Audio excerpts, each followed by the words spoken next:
Le comité que j'avais rejeté, et qui m'est inconnu, m'a offert cette paire de lunettes que Dieu bénisse. Elle m'a servi pour la gloire de Dieu.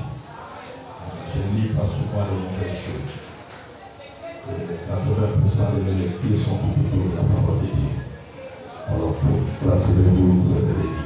Seigneur, nous voulons te dire un grand merci pour ta parole. Alors, nous voulons parler de toi, te prions de nous parler et de nous faire énormément de bien.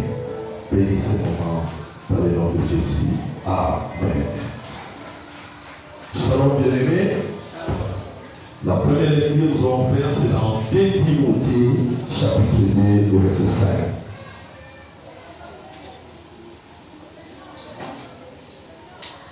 Je disais 2 Timothée, chapitre 2, donc deuxième épître de Paul.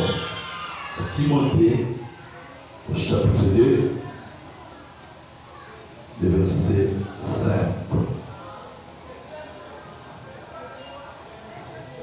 Je suis là.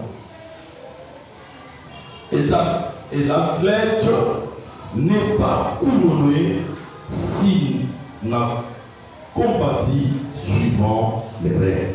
Alléluia. Et l'athlète n'est pas couronné s'il n'a combattu suivant les règles.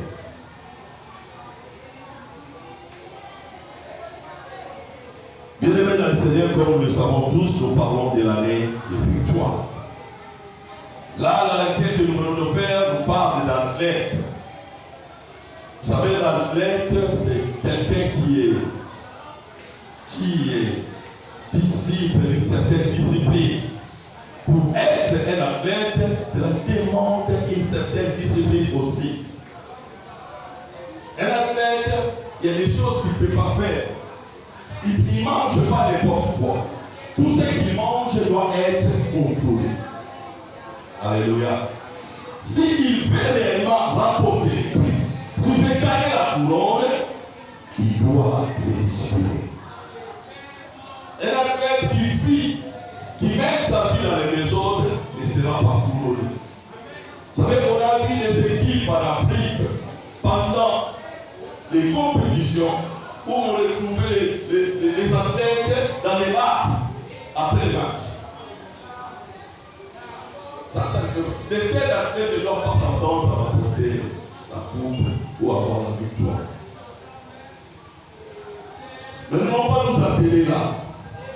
Nous voulons faire notre deuxième lecture dans Exode chapitre 17, verset 8 à 15. Là que nous allons nous atteler. Dans toute discipline, il y a des règles. Même dans la marche chrétienne, si vous voulez être victorieux cette année, il y a des règles que nous devons respecter.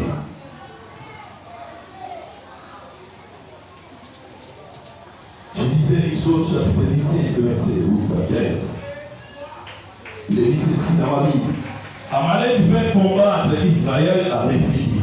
Alors Moïse dit à Josué, choisissons-nous des hommes, sors et combat Amalek. Demain, je me tiendrai sur le sommet de la colline, la verge de Dieu dans ma main. Josué fit ce que lui avait dit Moïse pour combattre Amalek. Et Moïse, Aaron et Hur montèrent au sommet de la colline. Lorsque Moïse élevait sa main, Israël était le plus fort. Et lorsqu'il Amalek était le plus fort. Les mains de Moïse étant fatiguées, ils prirent une pierre, ils placèrent sous lui et il s'assit dessus.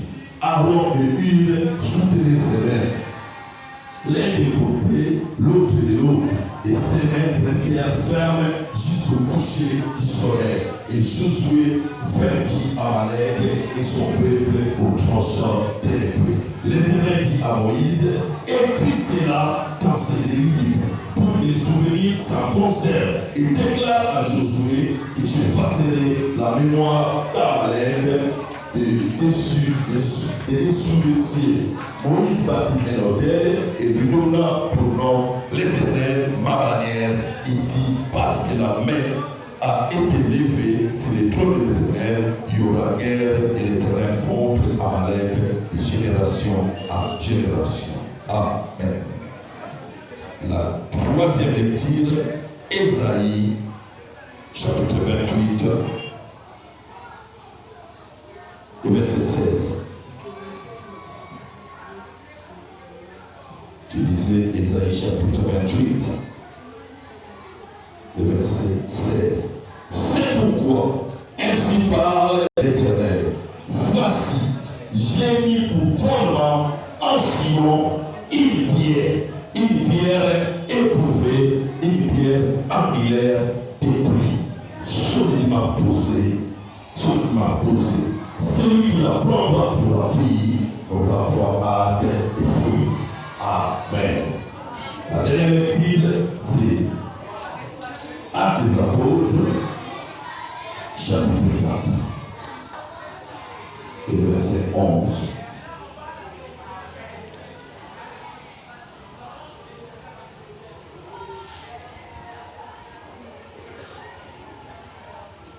La Bible dit ceci.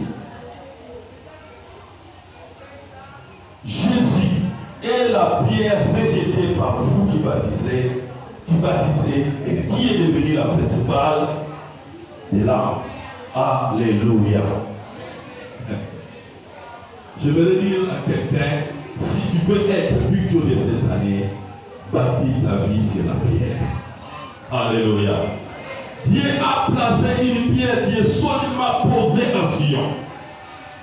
C'est pour celui qui la prend pour appui n'aura pas à défier. Devant les combats qui ne reculera pas. Si Dieu, la Bible dit cette pierre qui a été rejetée, il s'agit de Jésus. La pierre qui a rejeté ce qui m'a tissé. Bien aimé, tu ne peux pas être victorieux si tu rejettes la pierre. Comme nous avons dit dans 2 Timothée chapitre 1 verset 5, l'athlète n'est pas couronné s'il ne combat pas selon les règles. Pour être victorieux dans ces combats, tu dois aussi combattre selon les règles. Les règles nous demandent de s'asseoir sur la pierre qui est solidement posée à Sion. Sion, c'est l'image de l'Église. L'Église est soutenue ni par nous, ni par le gouvernement africain, l'OIA, ni par le gouvernement congolais. L'Église est soutenue par celui qui est mort à la croix. Alléluia. Bien-aimé, tu ne dois pas comparer ton problème avec les résolutions du monde. Nous nous comptons sur la grâce de Dieu. Dieu a mis en Sion une pierre sur laquelle tu peux bâtir ta vie. La difficulté avec nous chrétiens d'aujourd'hui, nous voulons regarder comme c'est du monde. Nous perdons l'espoir. Dans ce que nous venons de lire dans Exode dit, il y aura guerre contre Amalek de génération en génération. C'est-à-dire, tant que nous serons ici sur la terre, il n'y aura pas de cessez-le-feu. Il n'y a pas de temps de paix. Il n'y en aura pas tant que nous serons sur la terre. C'est-à-dire que nous devons combattre du jour au jour. Il n'y a pas de couronne si la tête ne combat pas selon les règles. Beaucoup de gens ne connaissent pas les victoires dans leur vie simplement parce qu'ils ne combattent pas selon les règles. D'autres mères ne veulent pas combattre. D'autres ne combattent pas, ils subissent. Il est malade. Rien ne marche dans sa vie. Il ne fait qu'échouer. Son mariage est ta mère, mais ne combat pas. Il subit. Il est là, il fait aucune démarche pour que sa situation change. Dans Exode 17, on nous parle de l'infini. Un lieu où les enfants d'Israël campèrent. Le peuple ne trouva point d'eau à boire. Le peuple a commencé à murmurer. Il presse. à murmurer contre Moïse et contre son Dieu. Je voudrais dire à quelqu'un qui réfléchit quand tu subis les pressions de la vie. Quand tu connais les manquements, qu'est-ce que tu fais? Le peuple d'Israël avait fini et il voyait la solution à Moïse. Ils étaient même prêts à pouvoir les lapider. Lisez quand Moïse est allé vers Dieu. Il a dit, la ligne où je vois ce peuple, si tu n'agis pas, il risque de me lapider et me tuer. C'est ça. En face de pression de la vie, il faut que nous regardions aux autres. Si nous sommes, c'est à cause de toi. Si nous sommes dans cet état, si nous avons soif, c'est à cause de toi. Nous, on était en Égypte, on était bien. Toi, Moïse, qui est venu avec ton Dieu. Et maintenant, nous voici dans le désert. Nous manquons même d'eau. Bien aimé, j'aimerais nous dire, nous ne devons pas regarder à ceux qui nous ont fait du mal ou à ceux qui ont fait que nous soyons ceux que nous sommes aujourd'hui. Si nous souffrons, j'aimerais dire à quelqu'un, nous devons apprendre à regarder à Dieu. Alléluia. La Bible dit dans Exode, toujours là où nous sommes, Exode 17, Moïse cria à l'Éternel. Voilà ce que nous sommes appelés à faire. Nous ne devons pas agir comme tout le monde. Nous nous sommes appelés en face de la pression de la vie, en face des difficultés. Nous devons crier à l'Éternel. C'est ça la première solution. Moïse crie à l'Éternel devant le combat de cette année. Je vais dire à quelqu'un d'apprendre à crier à l'Éternel. Et l'Éternel donna de l'eau au peuple. Car le combat de notre vie ne fasse pas de nous des gens qui doutent de la présence de Dieu. Nous sommes dans les difficultés. Nous oublions que Dieu est de notre côté. Je vais dire à quelqu'un, le silence de Dieu ne veut pas dire qu'il est absent. C'est ce que je disais même à cet homme qui est prêt même à se donner la mort. Je disais non, il m'a dit j'ai pris, je ne vois rien.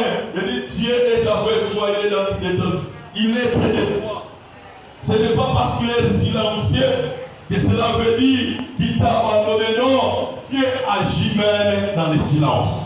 Je vais dire à quelqu'un, même si Dieu ne te dit rien, si tu crois à sa parole, sache qu'il est là. Alléluia. La difficulté, nous sommes corrompus par les mauvais enseignements. Voilà pourquoi il y a des gens à tout prix, quand ils prient, ils les inventent même des prophéties. À tout prix, Dieu doit parler. Parce qu'on ne voit pas au silence de Dieu. On ne veut pas regarder les silencieux. Je vais dire à quelqu'un, le silence est aussi le langage de Dieu. Voilà pourquoi il dit dans le silence, moi, je combattrai pour toi. Alléluia. Un enfant de Dieu qui marche avec Dieu, qui est sûr que Jésus est dans sa vie, même quand je ne le sens pas, même quand il me dit bien, je sais, j'ai sa parole. Qu'est-ce que sa parole me dit? Je crois à cette parole, j'agirai et je verrai Dieu agir. Je vous ai dit la fois passée, nulle part qui avait dit à Goliath, avait dit à David, attaque Goliath. Non, nulle part dans la Bible est écrit que Dieu lui avait dit. C'est de lui-même, il comprenait sa position vis-à-vis de Dieu.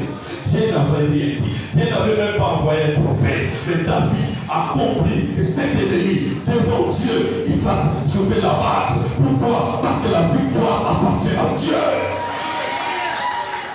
Et nous disons à l'église, suivez les affermissements, lisez la Bible. Bien, le plus tu lis la Bible, le plus tu seras gaillard.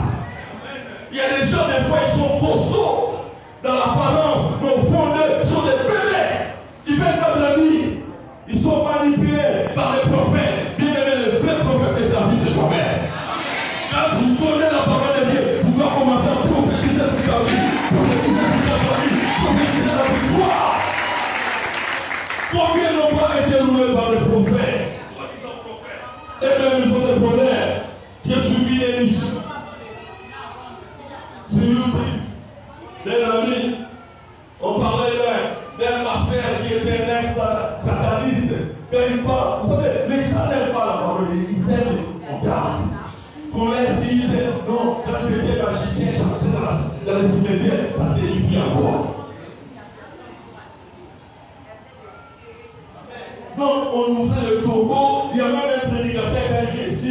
dit à l'église, j'étais sous la mer, je viens de Rwanda, j'étais dans l'océan, là-bas, je fais 4 jours. Aujourd'hui, vous verrez. Mensonge, bêtise. Pourquoi? Parce que les gens n'aiment pas connaître la parole de Dieu. Mais celui qui connaît la parole de Dieu, c'est la grande. Amen. La connaissance de la parole de Dieu est la grande. Dieu dit, la Bible dit dans l'océan, mon peuple périt par manque de connaissance. Et ces prophètes-là tiennent les enfants de Dieu captifs. Ils veulent qu'ils soient toujours des bébés pour qu'ils dépendent d'eux. Tu dois apprendre à grandir. Les secrets de la réussite, les secrets de la victoire résident dans la connaissance de la parole de Dieu. Quand le diable viendra, tu lui dis voilà ce que la Bible dit devant Dieu. Voilà la parole déclare ceci. Tu n'as pas besoin d'attendre l'insigne de l'Éternel. La Bible est là. C'est ça le vrai insigne de l'Éternel. Alléluia. J'entends même les gens qui disent deux fois, non, vous savez, à la mort, on n'accepte pas les prophètes. Menteur, qui t'a dit ça? Moi-même, je ne suis pas là pour m'enorgueillir. Il y a plusieurs personnes à qui j'ai dit des choses et des choses se sont accomplies. Plusieurs. Que ce soit ici, que ce soit ailleurs. J'étais à Kinshasa le dernier séminaire que j'ai tenu à Kinshasa. Dieu m'a parlé d'une fois. Et j'ai parlé, j'ai prié. Pendant que je priais pour les gens, j'ai prié pour cette femme que je ne connaissais pas. Je l'ai dit, il y a une femme ici. Voilà ce que Dieu me dit de David. Et je lui ai dit ça. Et tout s'était passé, tout était calme. Les derniers jours, où le dimanche, où nous devons clôturer, après le culte, j'étais avec mes enfants et madame, dans l'appartement que vous avez donné, alors qu'on a rangé nos bagages, une femme est venue me voir. Elle dit, pasteur, tout ce que tu avais dit ce jour-là, c'était moi. Mais tous ceux qui étaient à l'église ont suivi, qui me connaissent. Tout le monde venait me voir pour dire ce que le pasteur a dit, c'est toi. On n'a pas besoin de grâce, de dire moi je suis prophète, je prophétise. Non, petit, quand on a la chose de Dieu, les gens verront et sont des persévérants. Alléluia. Et nous voulons une année de victoire. Nous ne devons pas être comme des enfants d'Israël qui murmurent, qui sont comme des enfants. Ils continuent à être des enfants. Ils ne veulent pas grandir. Massa, Meriba, c'est le lieu où Dieu a défini. C'est Dieu qui leur avait donné l'eau à boire. L'Éternel donna de l'eau au peuple. Car le combat de notre vie ne doit pas nous faire douter de notre Dieu. Au verset 7 d'Exode 17, dit ceci. Il donna à sceller le nom de Massa et Meriba parce que les enfants d'Israël avaient contesté et parce qu'ils avaient tenté l'Éternel en disant l'Éternel est-il au milieu de nous ou n'y est-il pas? C'est ça. C'est ceci que je disais, le silence de Dieu n'est pas son absence. Quand Dieu est calme, ce n'est pas qu'il ne veut pas agir. Quand il est calme, ce n'est pas qu'il ne veut pas faire des miracles. Nous devons être confiants. Quitter ce stade d'enfants. Nous devons grandir.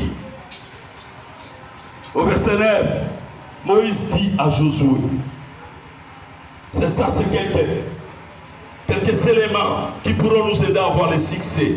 La première chose, au verset 9, Moïse dit à Josué de choisir les hommes. Choisis-nous les hommes, sors et combat Amalek. Je vais dire à quelqu'un ceci.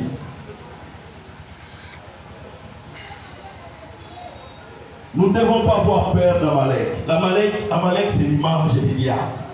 La première chose que nous devons faire pour combattre le diable, selon ce contexte, nous devons choisir les gens qui peuvent marcher avec nous dans ces combats. Alléluia.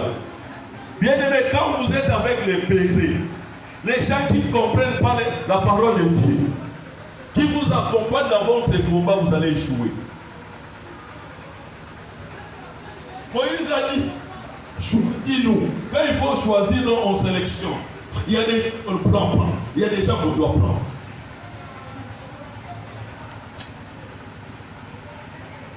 Voilà pourquoi, bien aimés, nous devons être meilleurs. Vous savez, il y a des gens, tant de fois on ne les choisit pas dans un programme ou dans un tel programme. Oh, pourquoi seulement elle est avec tel et tel. Vous savez, même Jésus, il avait 12 disciples. Dans les 12, il choisissait 3. Pierre, Jean et Jacques. Pourquoi? Il faut choisir. Là, il faut aller prier pour la fille de Jairus. Si tu es avec les pérés, la résurrection ne se passera pas. Il faut des gens comme des Pierre, des Jean, des Jacques. Des gens qui peuvent vous aider. Vous savez que quand vous êtes avec eux, quelque chose se passera. On ne peut pas accepter de s'accompagner avec tout le monde. On sait bien que cette personne elle est dangereuse. Quand on est avec elle, c'est pour critiquer, c'est pour calomnier. Bien aimé, toutes ces choses que Dieu interdit. Quand vous êtes avec une personne, c'est une fuite d'onction. Ce sont les trous qui font fuir l'onction. Et Jésus connaissait des cimatires. Pourquoi? Est-ce que Jésus avait des préférences? Non. Jésus voyait la maturité qui était dans ses disciples. Il voyait celui-là n'est pas complet. Il ne doit pas être utilisé maintenant. Il faudrait qu'il soit encore là. Pour le moment, on a besoin de Pierre, des Jean et des Jacques. Choisis-nous les autres et sors combat. Alléluia. Alléluia. Bien-aimés, soyez excellents dans ta marche avec Dieu. Les jours des choisiront. Vous savez, vous pouvez venir dans cette église de Dieu et même aujourd'hui. Si tu as quelque chose de Dieu, là où tu es, les gens te verront. Les gens te verront. J'entends certaines personnes dire, oh non, telle personne vient d'arriver maintenant seulement. Bien aimé, cette personne vient d'arriver maintenant, elle a été connue de Dieu il y a longtemps. Pour toi, elle est venue maintenant. Pour Dieu, il était déjà venu. Voilà pourquoi nous devons les soigner. Vous savez, il y a des gens, bien qu'ils servent Dieu, ils sont remplis de chair. Remplis de chair. L'œuvre appartient à Dieu. La Bible, la parole de Dieu déclare ceci. Priez le maître de la moisson afin d'envoyer les ouvriers. Les ouvriers, un ouvrier, c'est quelqu'un qui est déjà aguerri. Il n'a pas besoin d'autre chose. Quand Dieu l'envoie, on profite de lui. Alléluia. Ce n'est pas l'ancienneté qui donne les faveurs à l'église. Non. On peut être ancien et médiocre. On peut être nouveau devant les hommes, anciens devant Dieu. Voilà pourquoi moi, je ne fais pas de favoritisme. Quand je découvre quelque chose à tête, même si Dieu est venu aujourd'hui, tu vas prier. Je me souviens, la première fois quand Papa Souma m'a été venu dans cette église, il n'est plus avec nous là à Kinshasa. La première fois qu'il est entré dans cette église, Dieu m'a parlé de lui. Et c'est dimanche-là, c'est lui qui avait clôturé la prière. Sans même que je puisse parler avec lui. Et Dieu va me dire, allez, alléluia, à Saméli. Mais la salle à Guise, alors on a clôturé la prière de médiocre. On doit apprendre à chercher Dieu. Quand tu cherches Dieu dans l'ombre, quand tu cherches Dieu dans les secrets, Dieu te verra apparaître dans les publics. Alléluia. On n'a pas besoin de courses, on n'a pas besoin de combats. Pourquoi je m'énerve contre les serviteurs qui disent oh, Matamata. On dit Takamata Léo. Nous on est sortis des églises où on était des églises de 10 000 membres. On était derrière les membres, mais parce qu'on avait quelque chose de Dieu pour nos enfants. On n'a pas besoin de se bousculer, de se battre, de dire l'église on va aller à la battuter, pour lui, on s'en est l'autre.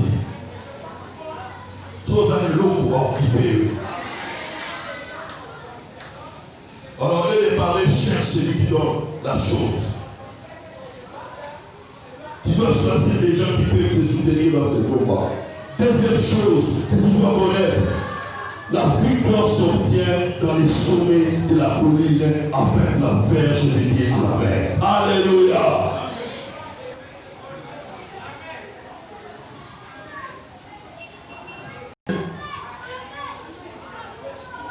Verset 11. Lorsque Moïse, dans 10, Josué fils de lui avait dit Moïse, pour combattre Amalek et Moïse, Aaron et Hur montèrent au sommet de la montagne. Alléluia. Bien-aimés, apprenons à monter dans la montagne. La montagne, c'est l'image aussi de la prière, du lieu de la prière. Combien viennent chercher bien la montagne? Les vendredis, quand nous disons, j'ai venu le Seigneur, après ce vendredi, je félicite tous ceux qui étaient là. Je suis arrivé à 17h moins. J'ai trouvé beaucoup de gens concentrés dans la prière. Ça doit être comme ça. Vous ne devez pas attendre quelqu'un. Tu es là, tu sais que le vendredi, c'est le jour de la prière. Tu commences à prier toi. Dieu nous visitera parce que nous ne sommes pas des hommes des sommets des collines. Apprenons à monter au sommet. La Bible dit dans le psaume 24, si je m'avise, qui pourra monter à la montagne de l'Éternel? Alléluia. La pierre a été posée à Sion. Sion, c'est la montagne de l'Éternel.